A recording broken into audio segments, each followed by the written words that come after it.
सभी को प्रणाम। हम पढ़ रहे हैं वाक में उपासना समर्पण योग। आइए परम पूज्य गुरुदेव वंदे माता जी से प्रार्थना करें कि जिस शक्ति के जागरण के लिए गुरुदेव हमें समझा रहे हैं, हमारे भीतर वो शक्ति जागृत हो जाए और हम सब भी शक्ति संपन्न बन सके। और उसके लिए कुछ नहीं करना है, उसके लिए केवल एक ही चीज करनी है, विश्वास विश्वास विश्वास। उसका मूल ही एक है, उस परम सत्ता में अनंत विश्वास, भय मुक्त जीवन।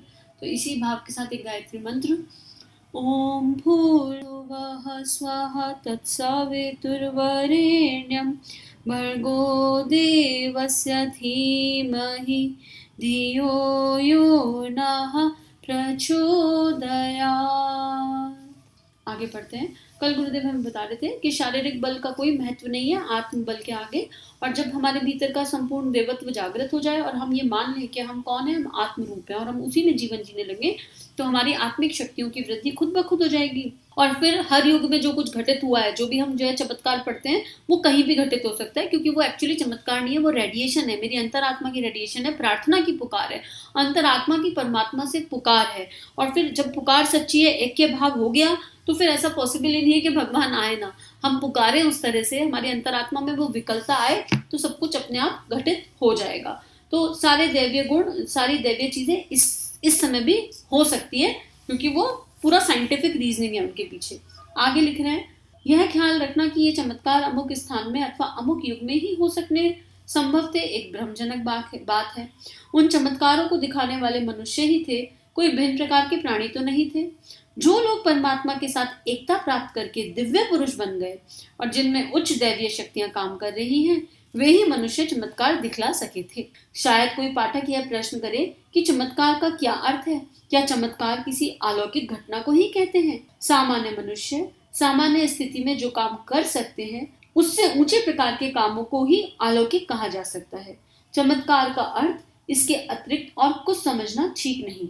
सर्वव्यापी, सर्वज्ञ और सर्वशक्तिमान परमात्मा के साथ जिन्होंने ऐक्य भाव का अनुभव कर लिया, वे ही मनुष्य ईश्वरीय नियम और शक्तियों का ज्ञान प्राप्त करके उसका उपयोग करते हैं। जब उन कार्यों को सामान्य श्रेणी के लोग देखते हैं, तो वे अल्प और मर्यादित शक्ति संपन्न होने से उन दैवी शक्ति संपन्न पुरुषों के कार्य को चमत्कार रूप मानते थे और उन चमत्कार करने वालों को लोकोत्तर पुरुष कहते थे। पर चमत्कार करने वाले पुरुष जिन नियमों तथा शक्तियों का प्रयोग करते थे, उन नियमों तथा शक्तियों को समझकर यदि हम भी उनका उपयोग करने लगे, तो हम भी वैसे ही चमत्कार कर सकते हैं। हमको इसके साथ यह भी स्मरण रखना चाहिए कि जैसे जैसे हम नीची स्थिति में से ऊंची स्थिति पर पहुंचते जाते हैं और जो जो जड़वाद से अध्यात्मवाद की ओर अग्रसर हो जाते हैं, इस लाइन को तो याद कर लेना चाहिए।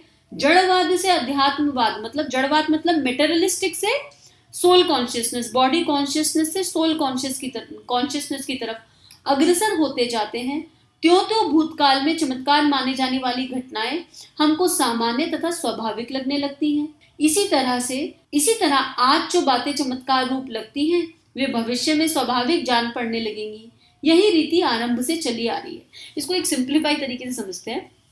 एक नन्हा सा बच्चा जब लिखना शुरू करता है या लोगों को लिखते हुए देखता होगा, आप इमेजिन करो एक 3-4 साल का बच्चा किसी बड़े को पूरा बुक लिखते हुए देख रहा है, तो वो उसके लिए चमत्कार ही है ना, क्योंकि उसको तो अभी ABCD लिखना भी नहीं आ रहा और कोई उसके सामने पूरी की पूरी बुक लिख रहा है, तो वो उस बच्चे के लिए चमत्कार है, क्योंकि अभी वो कार्य उसकी क्षमता के बाहर है। लेकिन जैसे जैसे वो नन्ही चेतना बड़ी होगी और लिखेगी, अल्फाबेट सीखेगी, अक्षर बनाना सीखेगी, सेंटेंसेस बनाना सीखेगी, तो वही जो बचपन में चमत्कार था वही सहज हो जाएगा। तो यहाँ यही बात है कि जो कार्य हमसे हो नहीं रहा और हम किसी को करते हुए देख रहे हैं, तुमको लग रहा है यार क्या रेडिएट कर रहे हैं, क्या चमत्कार है, कैसा है, लेकिन जिसके साथ वो घटित हो रहा है वो उसके लिए बहुत नेचुरल है। अभी हमको लिखना पढ़ना आता है, तो क्या हमको वो चमत्कार लगता है कि अरे हम तो लिख सकते हैं, हम पढ़ सकते हैं, चमत्कार नहीं है। लेकिन बचपन में ही चमत्कार था जब दूसरों को करते हुए देखते थे।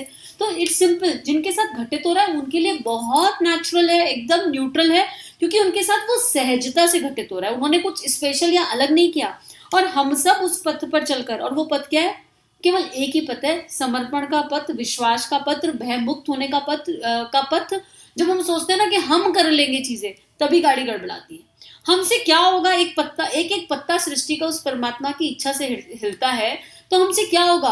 और फिर जब हम करने की सोचते हैं, तो हम रिजल्ट को भी कंट्रोल करने की सोचते हैं। परिणाम मेरे हाथ में नहीं है, मेरे हाथ में क्या है? इस पल अपनी सारी शक्ति से जो कहा जा रहा है, जो समझाया जा रहा है, विवेक का आधार लेकर पूरी श्रद्धा और भावना से वो कर्म करना। लेकिन कर्म का फल तो परमात्मा पे छोड़ना पड़ेगा, तभी तो भय मुक्त होंगे। और प्रेम, कोई कितना भी ब्लैक डाले, हमारे अंदर ब्लैक नहीं आना है। हम क्योंकि क्या है, हम बॉडी कॉन्शियसनेस में है ही नहीं, हम तो सोल कॉन्शियसनेस में है। और सोल तो उस परमात्मा के प्रेम की बनी हुई पुंज, ऊर्जा पुंज है।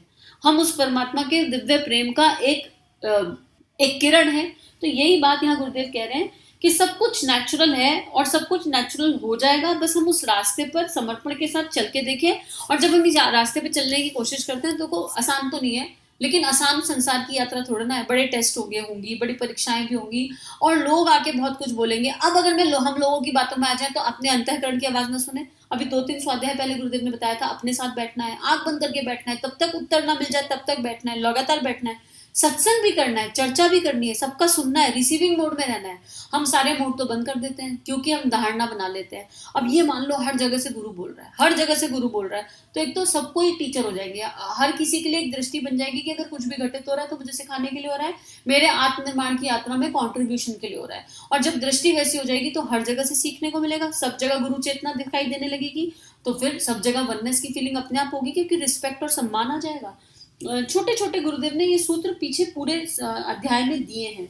आगे, जो व्यक्ति ईश्वर के साथ ऐक्य भाव उत्पन्न कर चुके हैं वे ही ऐसा कार्य कर सकते हैं, जो सामान्य मनुष्यों की दृष्टि में चमत्कार जैसा माना जाता है।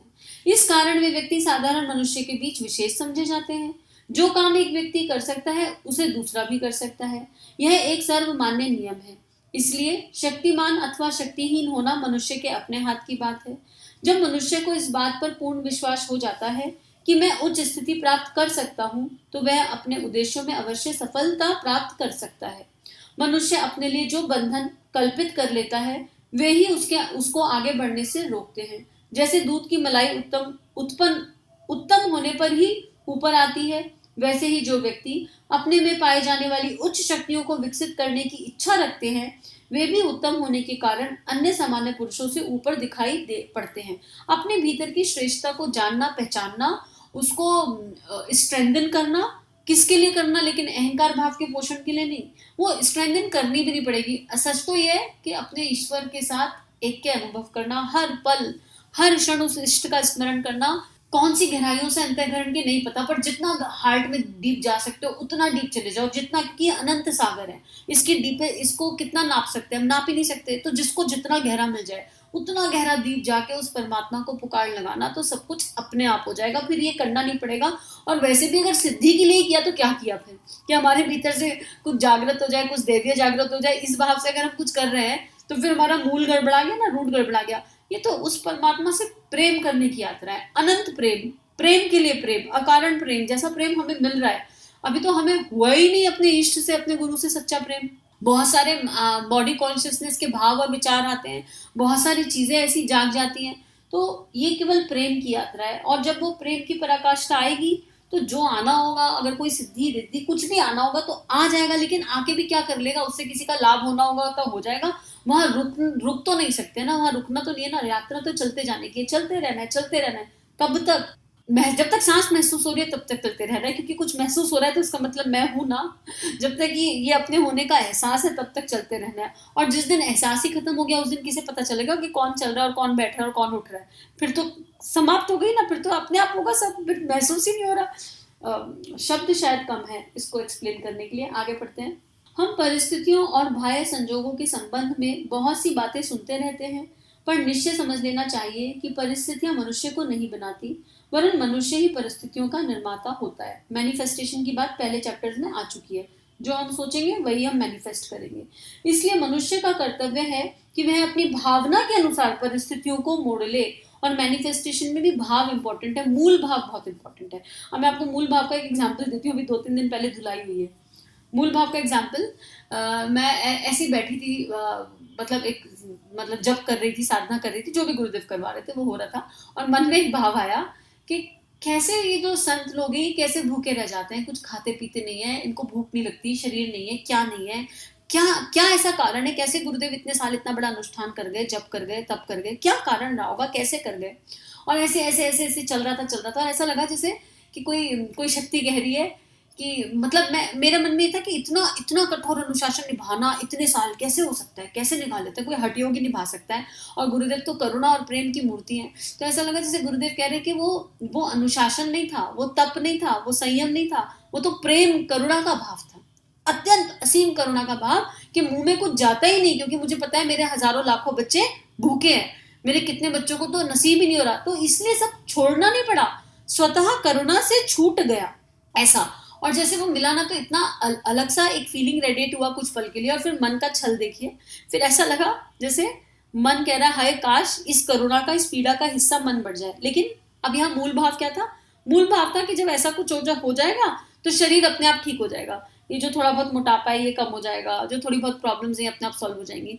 और फिर इतना धिक्कार आया कि इतने श्रेष्ठ भाव को मांगने का भाव भी आया, लेकिन मूल गलत था।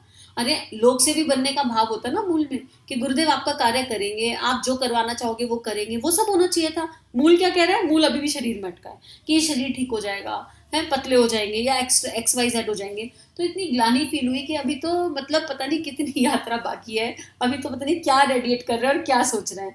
हालांकि खुशी इस बात की हुई कि वो जो तत्व समझ में आया ना कि करुणा क्या क्या करा सकती है और प्रेम क्या क्या करा सकता है, वो बहुत खूबसूरत था। ऐसा नहीं कि सीखा नहीं, उस एक पल में बहुत कुछ जान लिया, अपने मल का मैल भी दिख गया और बहुत कुछ जान भी लिया, बहुत कुछ समझ भी लिया। और जो आत्मिक सुकून, उससे ऊपर तो कुछ नहीं है, जो अंतरात्मा का सुकून है उससे ज्यादा कुछ नहीं है। तो वो बात यहाँ पर समझ में आ रही है कि भावना के अनुसार परिस्थितियों को मोड़ ले।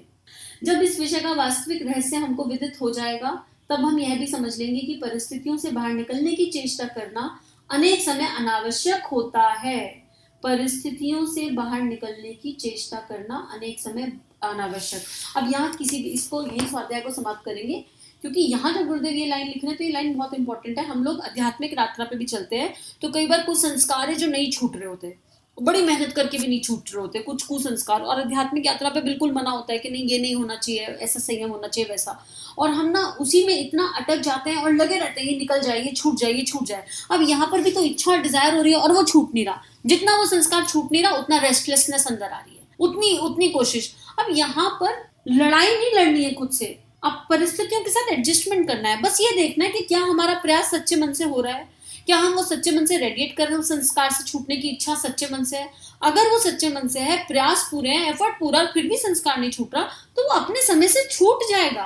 पेशेंस रखने की जरूरत है, क्योंकि एक कुसंस्कार कितने जन्मों में बनता है। तो अगर कई सारे जन्म लगे हैं तो उससे जो रिलेटेड प्रारब्ध है वो भी तो काटना पड़ेगा कि नहीं पड़ेगा। तो स्पीड हमारी मर्जी की नहीं हो सकती, डेट हमारी मर्जी की नहीं हो सकती। हमारे हाथ में क्या है? केवल कर्म, केवल प्रयास, केवल कोशिश विदाउट एक्सपेक्टेशन। तो आध्यात्मिक रास्ते पे भी इस तरह की चेष्टाएं हम करने लगते हैं और फिर उसी से गिल्ट में चले जाते हैं, और फिर आध्यात्मिक डिजायर हमें परेशान करने लगता है। डिजायर केवल संसारिक नहीं होते, मेटेरियलिस्टिक नहीं होते, अध्यात्म की राह पे भी बहुत सारे डिजायर होते हैं। हालांकि वो कम से कम कुछ श्रेष्ठता की ओर है तो ठीक है, यात्रा का पड़ाव है, अच्छा है, कम से कम अंतर्मुखी हुई तो ये नहीं कि वो खराब है, अंतर्मुखी तो हुए तो अच्छी बात है, लेकिन उसमें अटकना या फंसना नहीं है। तो आइए आज इसी भाव के साथ स्वाध्याय को समाप्त करते हैं। हम सबकी यात्रा गुरु तत्व के सूक्ष्म संरक्षण में मंगलमय है। सभी को बहुत बहुत सारा आभार। हमारे YouTube चैनल को सब्सक्राइब करें और बेल आइकन को दबाकर ऑल पर क्लिक करें ताकि नोटिफिकेशंस आपको मिलती रहें।